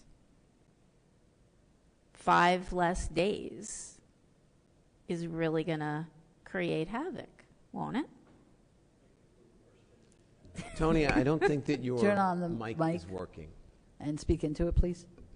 It's on now. Much Yes, better. it would hurt. Okay. I just think, you know, both ways. For the residents, it would be bad. You put in for a permit to do a new kitchen, and it takes 30 days to get a response instead of 20. You know, it's not good. It's not good for anybody. You call for an inspection, you're supposed to get it within 3 days, I think. It's never within 3 days. It's 2 weeks. Now it might be 2.5, 3 weeks. Unless we work harder. I think you work pretty hard. No, well, we do. We do. I don't think you're sitting around having coffee clutches during the day. No. You No, know. we're not. I'm the only one who drinks coffee in the office anyway, so. Yeah. Okay. No more Yeah. coffee for you. I don't want any furlough days. Bob, would we have the option if we budgeted in the furlough days and in the next few months, if the budget seemed to be going positive, to not do the furlough days? We have the option to undo them if finances were looking perhaps better than our budget was. I have to go to Heather on that because I know she has to file a plan with civil service, Right. and I don't know what flexibility there is on it. Yeah, we can file it with civil service, and we can always, reduce the numbers. They have to approve it, first of all, and then we could request that they be reduced because we found ways. We also have to go to the unions, which I didn't mention to this group. So the unions also have to buy into it. Now, obviously, if they're faced with layoffs or furloughs, they're going to go for furloughs. But realistically, we have to say what other measures we went to avoid having furloughs at all. And, one would be, that we'd have to come up with things that we did to avoid it, because that's what they're going to look at. Also, the other thing I didn't mention is, although Ridgewood Water isn't paid out of our tax base, their employees would also have to be furloughed due to the fact that they're in the same union of blue collar, white collar, and our non-union. So all of those personnel and management would have to be furloughed as well. So you'd also have Ridgewood Water not being available. So, that's something else to keep in mind because of the union issue. Again, they have to buy into it. Again, I believe they would be very much in favor of that as opposed to people losing their jobs. We could change it. I don't know what's going to change on our budget, though, that's going to make it that much different, that we're at the 4.33, that we would be able to forego a furlough day or two. But to be clear, we could pass a budget that included furlough days and then make a decision later in the year to not enforce the furlough. So when you say later in the year, you can introduce your budget, let's say with no furlough days and a tax rate of a 5% increase. Then you have your hearing, and then you can amend your budget before you adopt. But once it's adopted, that's it. That's it. It doesn't change after that. Right. But I guess my question is the opposite. Yeah. If we adopt the budget at 4.33, which includes 5 furlough days, and then come July, we realize that our projections are actually looking pretty good, we could say, you know what, we don't need the furlough days, or maybe we don't need all 5 furlough days. Do we have that option legally? I don't know what's going to change, though. Well, we're as not Bob going to said, get these more numbers are revenues. fluid. The numbers are fluid. We could So my numbers are fluid up until we adopt. Let me be clear on that. But going back to your point, it's a good idea. The thing I tried to do, though, is if we're going to furlough someone's time, and let's say we started July 1, so we're going to do 6 days, okay? I want that adjustment made to their pay over the remaining pay periods. So if there's 10 pay periods left, it's the equivalent so that they don't get the impact of every time they're off. So instead of $200 for that day, it's 90, and it's spread out. So if if I calculate it that way, I don't see any way to move it. Because you've already committed to that change. Although theoretically, you could pay them the money back at the end of the year. They haven't worked the days, but I suppose we could vote that, right? You and I need to sit down with my payroll system, so. I'm interested in the world of what's possible. I understand what you're saying. You mentioned amendment. Can that be done after adoption? Or The only time you after can amend after introduction? an adoption is if you have what is called a Chapter 159. If I have a source of revenue that offsets the appropriation. But you can never change the tax calculation once the budget's adopted. Because the county ends up striking the tax rate. Right. So once they get the Board of Ed, the municipal, and the county taxes, the county tax, do you know what the name is? Anyway, the county strikes the tax rate and gives us, this is the tax rate overall for Ridgewood. And then we print the tax bills. Division of Taxation. Thank you, Division of Taxation in the county. So they strike that rate. So that rate encompasses all of, the 3 for your total tax bill. Because it's a snowball effect. Once you strike the rate, your bills are predicated on what that rate is, so they always have to be at a certain number in accordance with the state law. So we fortunately bill on estimated taxes so that we can get cash flow, but for the most part, we have to bill in accordance with what the state law is. And once you strike your budget, that's it. Doesn't change. Thank you, Tony. I think we're done. Thanks, Tony. I didn't do anything. Does anybody have anything else?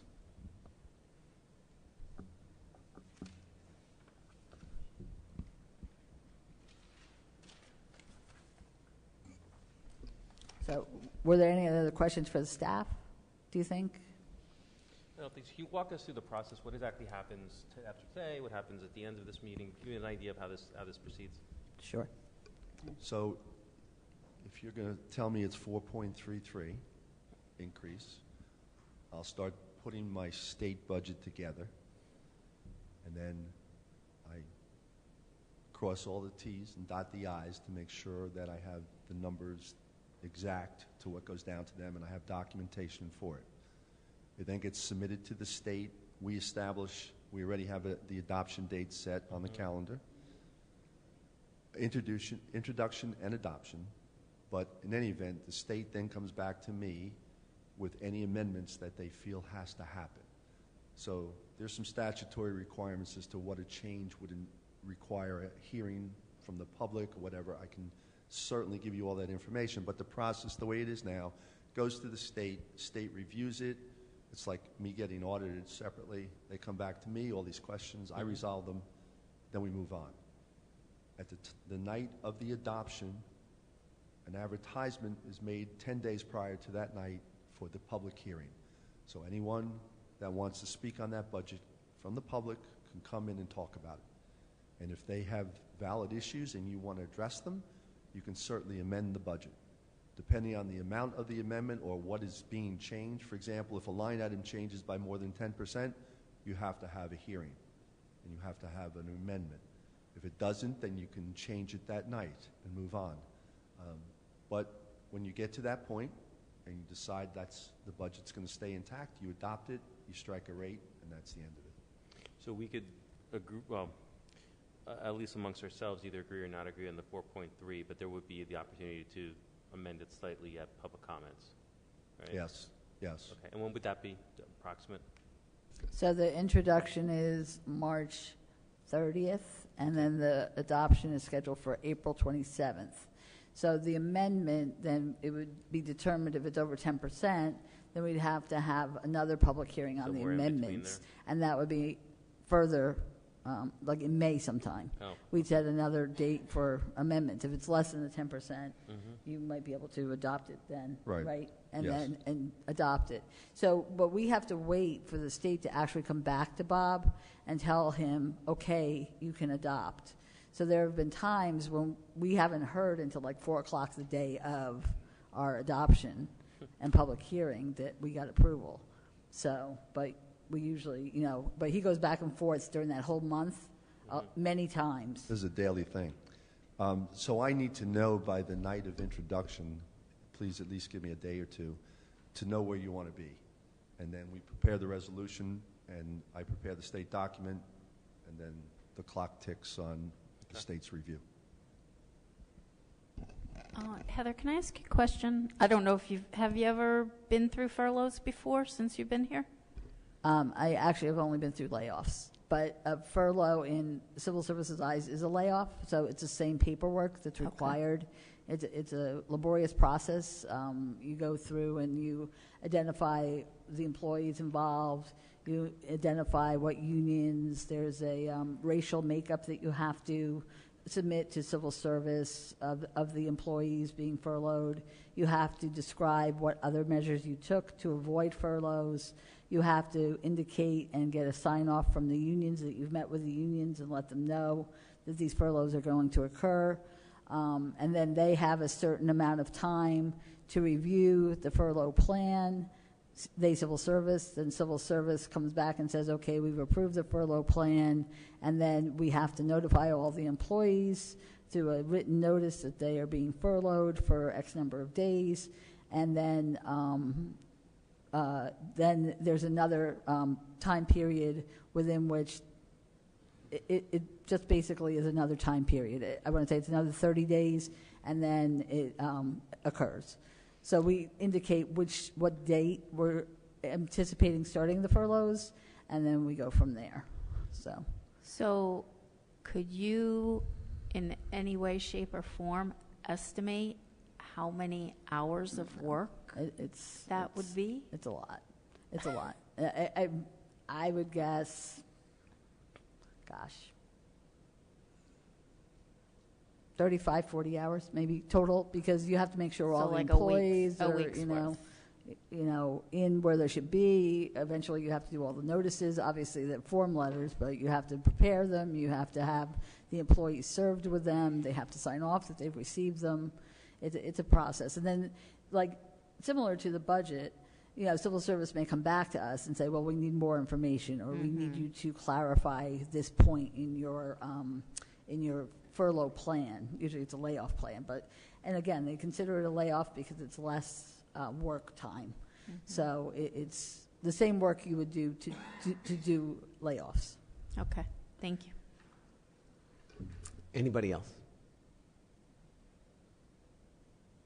You guys good? Or as good as we can be? So I just want, if you don't need the staff for anything else, then I would say, you can certainly stay if you want, or if you wish, you can go, whichever you prefer.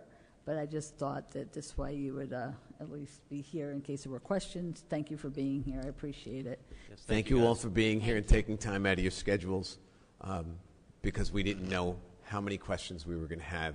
And it helps us, as you can see, work through these impossible questions with your guidance. So thank you all very much tonight. Thank you.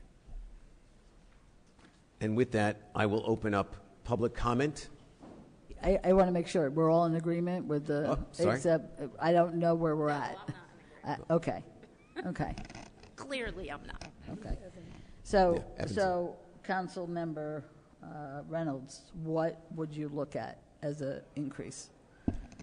What would I want to see?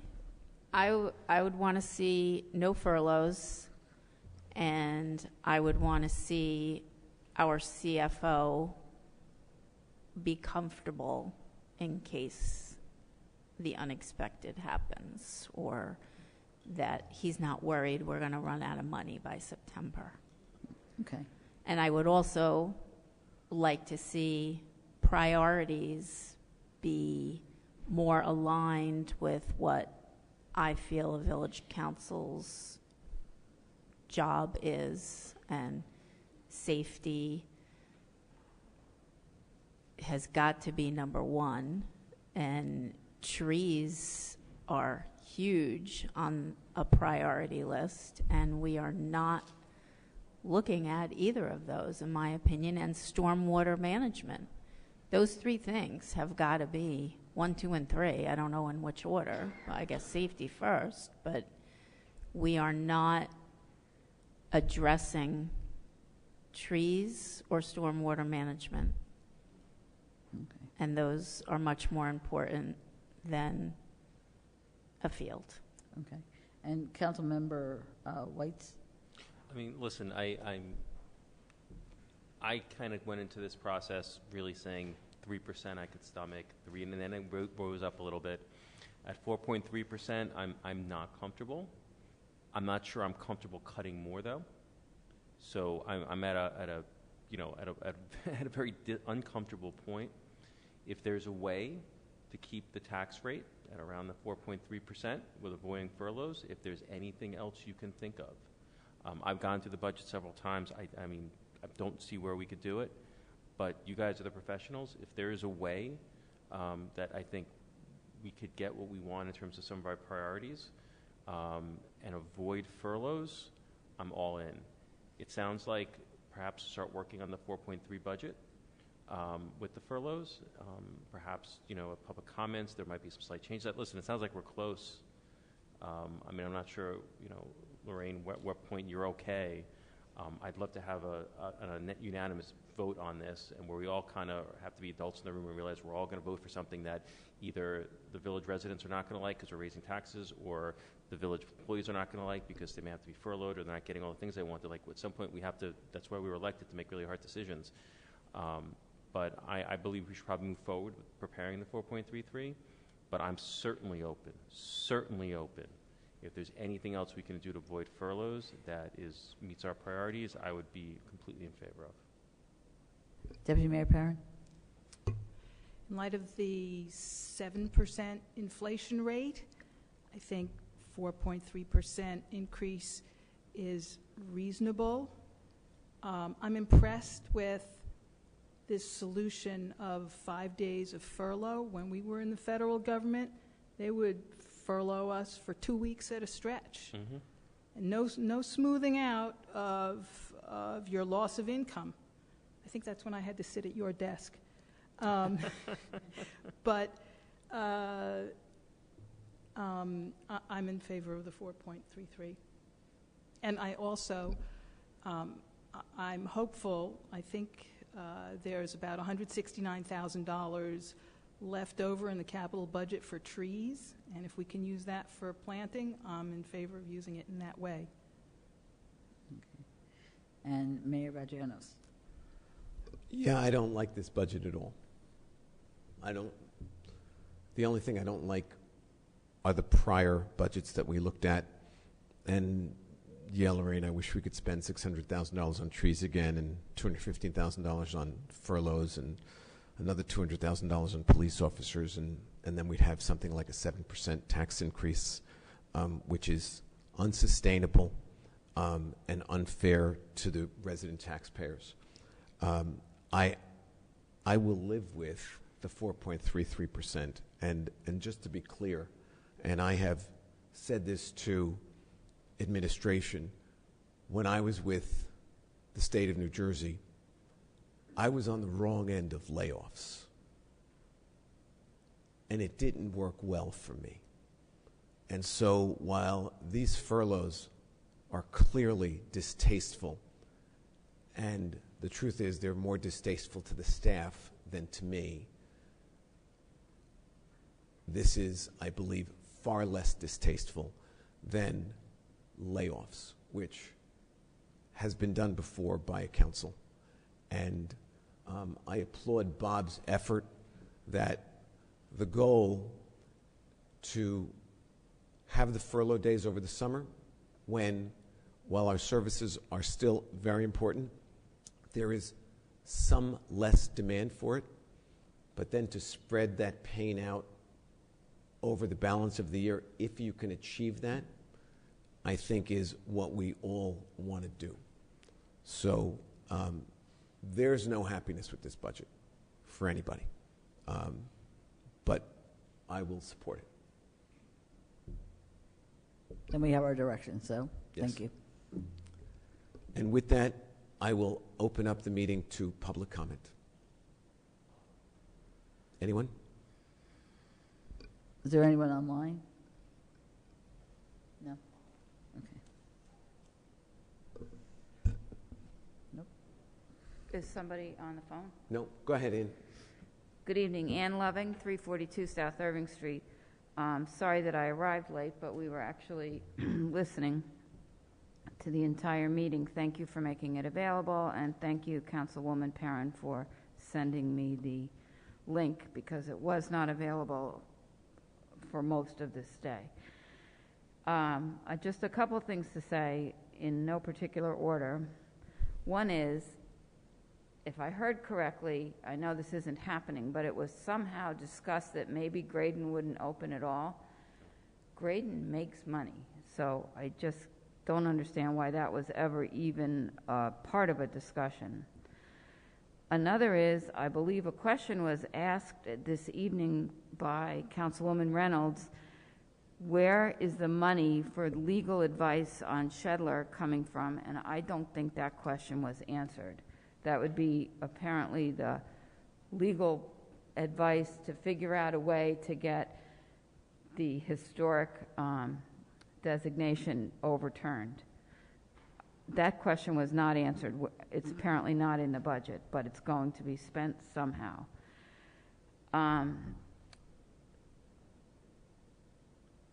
I can't believe that you guys are going to do furloughs. That is unacceptable. It's just, no, you can't do it. We're paying taxes for services. All of these people that are going to be furloughed, they have bills to pay. They have families.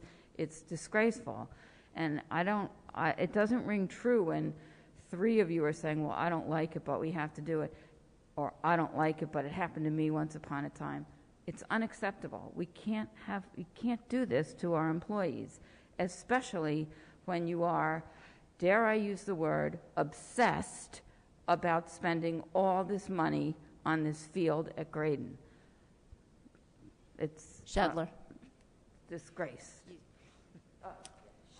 Shedler, thank you. Thank you, Ann. Anyone else?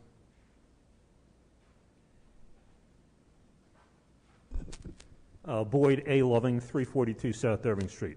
What the public is going to remember here is that regardless of what the mayor said about, well, $60,000, that really doesn't do much in terms of helping the furloughs, $500,000 really doesn't do, in capital really doesn't do much for helping the furloughs.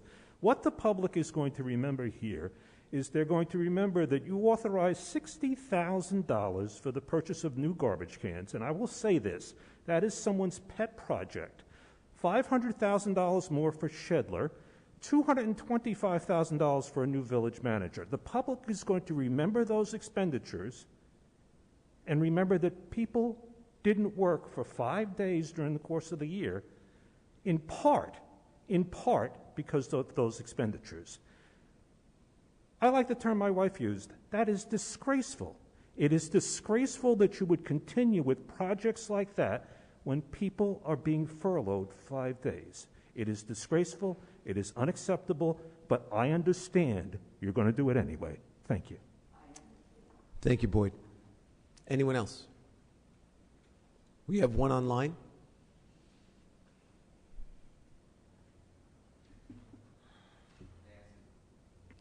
Good evening, Nancy. Hello? Hello? Good evening, Nancy. We can hear you. Okay. I guess I feel pretty much the same as Boyd and Nancy, White. your name and your full name and address, please. Oh, sure. Sorry. Nancy Brennan Hill, 136 Doremus Avenue, Ridgewood. I guess I'm wondering if you couldn't look at the budget again and find things that could be eliminated. I mean, Boyd identified items which, to me, it would be very easy to say, let's just forget about this for the time being. That was a large chunk of money that he identified. So I feel like there must be other things in there that could be taken out, save people from being furloughed, be true to your employees. I don't know why we have to hire a lawyer. I don't know why we got ourselves into that big mess that we need a lawyer. People pretty happy over there with a lovely park and a smaller field. Why we opened up that can of worms, annoying people, spending more money. To me, it doesn't make sense. And of course, the plastic field, I mean, Linda McNamara talked for ages about the dangers of plastic fields. So the whole thing to me seems ill-advised. So that's how I feel about it.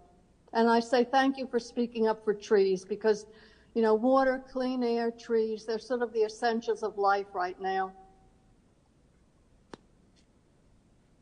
Thank you, Nancy. You're welcome. Anyone else? It looks like. May I say something? By all means. I like to keep. Let me close public comment first. Yeah.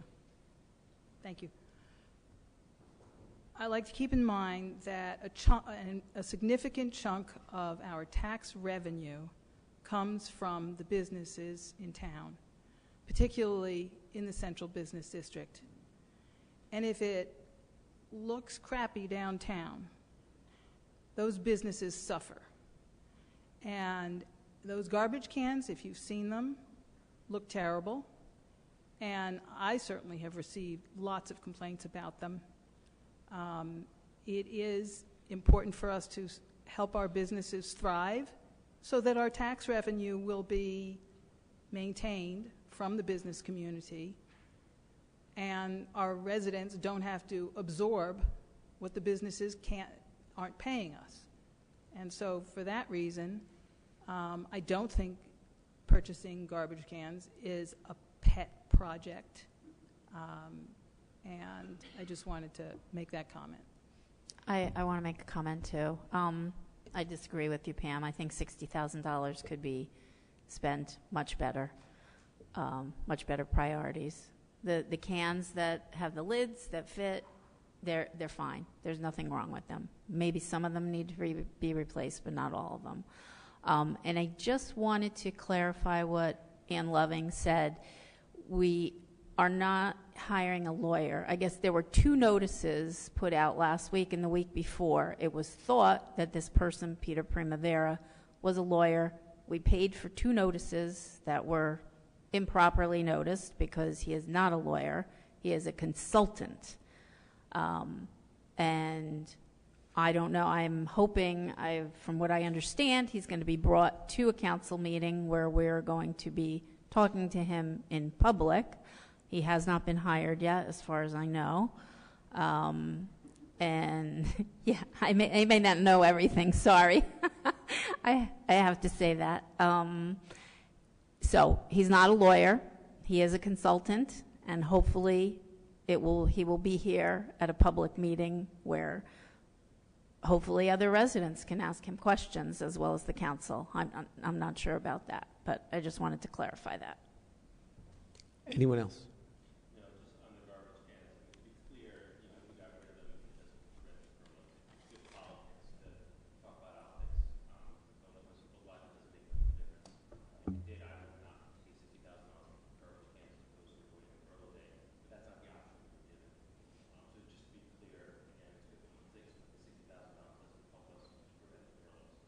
If we kept Heather, we could do away with 2 furlough days. I'll just repeat that again. And I will entertain a motion for adjournment. So moved. All in favor? Aye. Anyone opposed? Okay, thank you.